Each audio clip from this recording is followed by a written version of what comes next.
197 countries और उनकी 180 currencies. पर जब बात इंटरनेशनल ट्रेड की हो या रिजर्व करेंसी की, तो यूएस डॉलर सभी करेंसीज को पीछे छोड़ते हुए इन दोनों मामलों में पूरी तरह डोमिनेट करता है। पर दोस्तों, क्या कारण है इस डोमिनेंस के और हिस्ट्री के ऐसे कौन से इवेंट्स हैं जिसने यूएस डॉलर को इतना स्ट्रांग बनाया? चलिए आज की वीडियो में इसी बारे में डिस्कशन करते हैं। यूएस डॉलर की डोमिनेंस का एक बड़ा कारण है यूएस की इकोनॉमी, जो कि ना केवल साइज में काफी बड़ी है बल्कि एक काफी स्टेबल इकोनॉमी की तरह भी देखी जाती है। और यही एक बड़ा कारण है कि दुनिया के कई सारे सेंट्रल बैंक यूएस करेंसी को एज ए रिजर्व करेंसी रखना कहीं ज्यादा पसंद करते हैं। दोस्तों, लास्ट ईयर का डाटा देखें तो रिजर्व करेंसी के मामले में यूएस डॉलर का हिस्सा 60% था। पर दोस्तों, हमेशा से ऐसा नहीं था। समय में थोड़ा पीछे जाए तो 1900s तक यूके की इकोनॉमी दुनिया में सबसे बड़ी थी और most of the international trade British pounds में हुआ करता था। और ब्रिटिश पाउंड की ही तरह कई सारी यूरोपियन कंट्रीज की करेंसीज गोल्ड के द्वारा बैक की जाती थी, जिसके कारण ये करेंसीज काफी ज्यादा स्टेबल भी थी। बट 1914 में फर्स्ट वर्ल्ड वॉर के बाद इन यूरोपियन कंट्रीज को अपनी मिलिट्री को सपोर्ट करना था, जिस कारण इन्हें काफी ज्यादा पैसे की जरूरत थी। और दोस्तों, इसी जरूरत करके कई सारी कंट्रीज ने अंधाधुंध करेंसीज प्रिंट करना शुरू की, जिस कारण इन करेंसीज की वैल्यू काफी ज्यादा कम हो गई। और इसके अलावा इन कंट्रीज ने काफी ज्यादा लोन भी अपने सिर पे लिए। दोस्तों, एक तरफ यूरोपियन कंट्रीज वॉर में डूबी हुई थी और ये अपनी आर्मी को सपोर्ट करने के लिए काफी ज्यादा लोन्स ले रही थी। वहीं दूसरी तरफ एक कंट्री ऐसी थी जो इस वॉर की मदद से काफी ज्यादा अमीर बन रही थी, और वो कंट्री थी यूएसए। वॉर के टाइम पे यूएसए एक सप्लायर की तरह सामने आया और वो इन यूरोपियन कंट्रीज को काफी ज्यादा इंपॉर्टेंट कमोडिटीज एक्सपोर्ट करने लगा। 1913 में जब यूएसए के एक्सपोर्ट 2.4 बिलियन यूएस डॉलर थे, वही वॉर के खत्म होते होते 1970 तक यूएस के ये एक्सपोर्ट्स 6.2 बिलियन यूएस डॉलर तक पहुंच गए थे। और दोस्तों, इसी तरह का कुछ सेम किस्सा वर्ल्ड वॉर 2 में भी देखा जा सकता था। कई सारी यूरोपियन कंट्रीज ने वॉर के टाइम पे यूएसए से इंपॉर्टेंट कमोडिटीज इंपोर्ट की, जिसके बदले में वो यूएसए को गोल्ड दे रहे थे। और यही कारण था कि वॉर खत्म होते होते यूएसए के पास दुनिया का 70% गोल्ड इकट्ठा हो चुका था। इसके अलावा 1944 में यूएसए और 44 एलाइज कंट्रीज के द्वारा एक ब्रेटन वुड एग्रीमेंट साइन किया जाता है, जिसके तहत ये सारे यूरोपियन कंट्रीज अपनी करेंसी को यूएसए डॉलर के द्वारा बैक करने का डिसीजन लेती है। दोस्तों, अब आप सोच रहे होंगे कि इन सब कंट्रीज को इस एग्रीमेंट का क्या फायदा था और अपनी करेंसी को यूएस डॉलर के द्वारा बैक किए जाने के पीछे क्या राज था। तो दोस्तों, इसी एग्रीमेंट में डिसाइड किया जाता है कि यूएस डॉलर गोल्ड के द्वारा बैक किया जाएगा, जिसके तहत अगर किसी भी कंट्री को पैसों की जरूरत होगी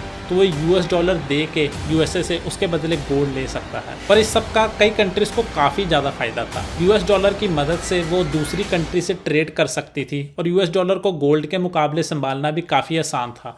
जब गोल्ड को संभालने में काफी ज्यादा खर्चा हो जाता था, वही यूएस डॉलर को ट्रेजरी बॉन्ड में रखा जा सकता था, जिसके बदले यूएसए उन्हें कुछ इंटरेस्ट भी देता था। और यही एक एग्रीमेंट यूएस डॉलर को काफी ज्यादा स्ट्रांग बना देती है। पर दोस्तों, इसके अलावा एक और बड़ा कारण था जो यूएस डॉलर की डोमिनेंस पूरी दुनिया में बढ़ा देती है, और वो कारण था ऑयल। 1973 में सऊदी अरेबिया और यूएसए में एक डील होती है, जिसके तहत यूएसए सऊदी अरेबिया को मिलिट्री प्रोटेक्शन और आर्म्स देने का फैसला लेता है, और इसके बदले में सऊदी अरेबिया को ऑयल को डॉलर में ही बेचना था। दोस्तों, अब इस डील से दोनों पार्टीज का काफी ज्यादा फायदा हो जाता है। जहाँ सऊदी अरेबिया अपने ऑयल को एक स्टेबल करेंसी में बेचना चाहती थी, यूएस डॉलर में बेचने के कारण उसकी ये प्रॉब्लम सॉल्व हो जाती थी, और इसके अलावा उसको दुनिया की सबसे बड़ी आर्मी की प्रोटेक्शन मिल गई थी। इस डील के बाद दूसरी ओपेक कंट्रीज ने भी अपना ऑयल यूएस डॉलर में ही बेचने का डिसीजन लिया, जिसके 2 साल बाद ही सारी ओपेक कंट्रीज अपना ऑयल यूएस डॉलर में ही बेच रही थी, जिसके कारण दुनिया का 2/3 ट्रेड सिर्फ यूएस डॉलर में ही होने लगा। दोस्तों, इस एक फैसले के कारण यूएस डॉलर की डोमिनेंस काफी ज्यादा बढ़ जाती है और दुनिया भर की कंट्रीज यूएस डॉलर को एज अ रिजर्व करेंसी रखना शुरू कर देती है। और दोस्तों, समय के साथ साथ यूएस की इकोनॉमी में भी कई सारे उतार चढ़ाव आए। एक समय ऐसा भी था जब यूएस का गोल्ड रिजर्व इतना ज्यादा कम हो गया था कि वो अब इस यूएस डॉलर के बदले गोल्ड नहीं दे सकता था, और इसी कारण यूएस के प्रेसिडेंट रिचर्ड निक्सन के द्वारा एक ऐलान किया जाता है कि कुछ समय के लिए यूएस करेंसी के बदले गोल्ड नहीं दिया जाएगा। The strength of a nation's currency is based on the strength of that nation's economy. दोस्तों, इस एक ऐलान के कारण ब्रिटेन वुड एग्रीमेंट का उल्लंघन हो जाता है, जिसके कारण अब दुनिया भर की कंट्रीज को ये फैसला लेना था कि वो अपनी करेंसी को किस चीज के द्वारा बैक करें। पर दोस्तों, उस समय में ये ज्यादा जरूरी नहीं था कि करेंसीज किस चीज के द्वारा बैक की जा रही है, बल्कि ये ज्यादा जरूरी था कि आप अपनी करेंसी से क्या खरीद सकते हैं। और यूएस डॉलर इकलौती ऐसी करेंसी थी जिससे आप उस समय की सबसे वैल्यूएबल चीज ऑयल खरीद सकते थे। जिस कारण कई सारी कंट्रीज ने यूएस डॉलर को रिजर्व करेंसी ही रखना पसंद किया और ये आज तक भी दुनिया की सबसे ज्यादा रखी जाने वाली रिजर्व करेंसी है। इसके अलावा एक और बड़ा कारण था जिसने यूएस डॉलर को अपनी डोमिनेंस कायम करने में मदद की और वो चीज थी स्विफ्ट बैंकिंग सिस्टम। 1973 में लॉन्च हुए इस सिस्टम ने एक बड़ी प्रॉब्लम को सॉल्व कर दिया था। किसी भी एक कंट्री का दूसरी कंट्री से ट्रेड करना इससे पहले काफी ज्यादा मुश्किल था और जब एक कंट्री दूसरी कंट्री पे ट्रस्ट नहीं करती थी तो उन दोनों के बीच में ट्रेड करना लगभग नामुमकिन था। पर स्विफ्ट सिस्टम ने इस प्रॉब्लम को पूरी तरह हल कर दिया था। अब आसान भाषा में समझे तो हर कंट्री का यूएस बैंक में एक अकाउंट था जिससे वो कुछ यूएस रिजर्व खरीद सकता था। अब जब भी एक कंट्री के किसी डीलर को दूसरी कंट्री के डीलर को पेमेंट करनी होती थी तो वो अपने लोकल बैंक से यूएस बैंक में एक रिक्वेस्ट भेजता था और तय हुई अमाउंट को यूएस बैंक में से रिसीवर के यूएस बैंक में डॉलर्स ट्रांसफर कर दिए जाते थे, जिसके बाद रिसीवर यूएस बैंक में से अपने पैसे अपने लोकल बैंक में ट्रांसफर कर सकता था। अब दोस्तों हर कंट्री कई कंट्रीज के साथ इंपोर्ट एक्सपोर्ट करती है और उन्हें पेमेंट इसी सिस्टम से देने के कारण कई सारे कंट्रीज अपने काफी बड़े फंड को यूएस बैंकों में ही रहने देती है और यही एक चीज यूएस को काफी ज्यादा पावर देता है। यूएस जब चाहे इन पैसों को फ्रीज कर सकता है और इसी को सैंक्शंस का नाम दिया जाता है।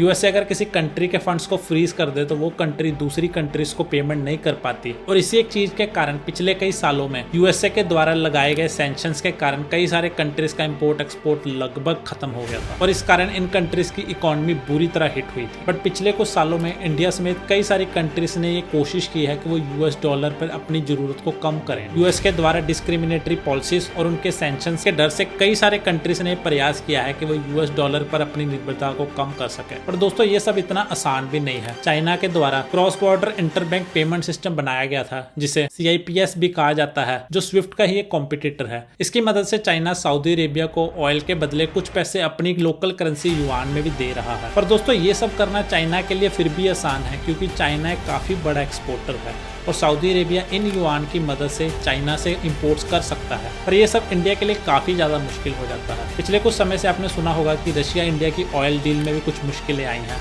और रशिया ने इंडियन रुपीस लेने से मना कर दिया है। और दोस्तों इसका एक बड़ा कारण है इंडिया काफी बड़ी मात्रा में दूसरी कंट्री से इंपोर्ट करता है पर उसी वक्त उसका एक्सपोर्ट काफी कम है, जिस कारण से रशिया अगर इंडिया को इंडियन करेंसी में ऑयल बेचे तो काफी ज्यादा इंडियन करेंसी उसके पास रिजर्व पड़ी रहेगी, जिससे वो इंडिया से कुछ खरीद भी नहीं पाएगा और इसी कारण ये करेंसी रशिया के लिए ब्लॉक हो जाती है और रशिया चाहकर भी इन पैसों का यूज नहीं कर पाता। इसके अलावा ब्रिक्स कंट्रीज जिसमें ब्राजील, रशिया, इंडिया, चाइना और साउथ अफ्रीका आते हैं, इनके साथ कई और कंट्री से मिलकर एक अपना पेमेंट सिस्टम बनाने का फैसला लिया है और इस पे काफी जोरों शोरों से काम चल भी रहा है। पर दोस्तों ये तो आने वाला समय ही बताएगा ये सिस्टम किस हद तक यूएस डॉलर की डोमिनेंस को कम कर सकता है। वैसे अगर आपको ये जानना हो कि $1 के बदले कितने इंडियन रुपीस मिलेंगे, ये डिसाइड कौन करता है, तो मेरी इस वीडियो को जरूर देखिएगा। उम्मीद करता हूँ आपको इस वीडियो से कुछ नया सीखने को मिला हो। मिलते हैं किसी और वीडियो में। वंदे मातरम।